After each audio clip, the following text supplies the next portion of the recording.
Hello, I'm Congresswoman Judy Chu from California's 27th Congressional District, and I'm so proud to join with my Iranian American friends and constituents at this year's Free Iran virtual conference. For years, I've been proud to stand with you in the fight for human rights and democracy in Iran. And each year, this conference sends a powerful statement to Iran's leaders that their repression and violence are unacceptable. But instead of heeding your repeated calls for human rights, peace, and democracy, Iran's leaders have continued to respond in their usual way, through terror. Iranians who are brave enough to speak out have been tortured, beaten, waterboarded, shot, and more. And they even tried to bomb the 2018 Free Iran gathering.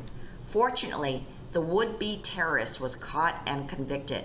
But these repressive and brutal responses show why we must stand up to Iran's leaders. And that is why I was so proud to be a co-sponsor of House Resolution 118.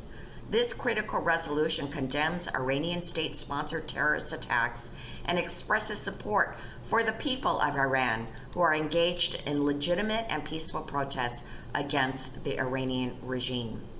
I am proud that this resolution has 246 bipartisan co-sponsors already, which is the majority of the House of Representatives.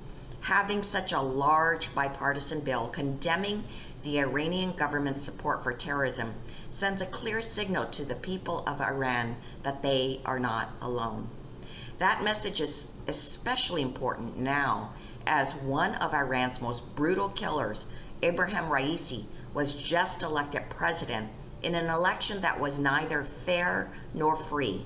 Instead of trusting the Iranian people to choose their own leaders, Iran's Guardian Council manipulated the election to clear the way for the man responsible for mass murders in 1988. Thousands died by his orders, and yet, instead of being held accountable, Raisi has been put in a position of greater power over others. This is deeply troubling for all Iranians, but especially women, minorities, those who fight for free and fair democracy, and all who respect human life.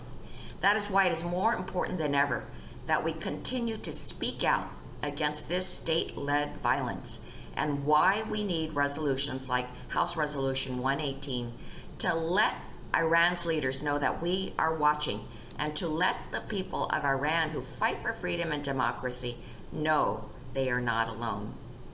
The Iranian people deserve to be free from the harsh and violent rule of Iran's mullahs, and the world deserves to feel safe from Iranian support for terror and violence.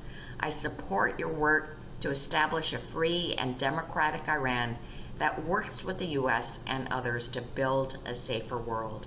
So thank you all for your important work to promote human rights and a more free Iran.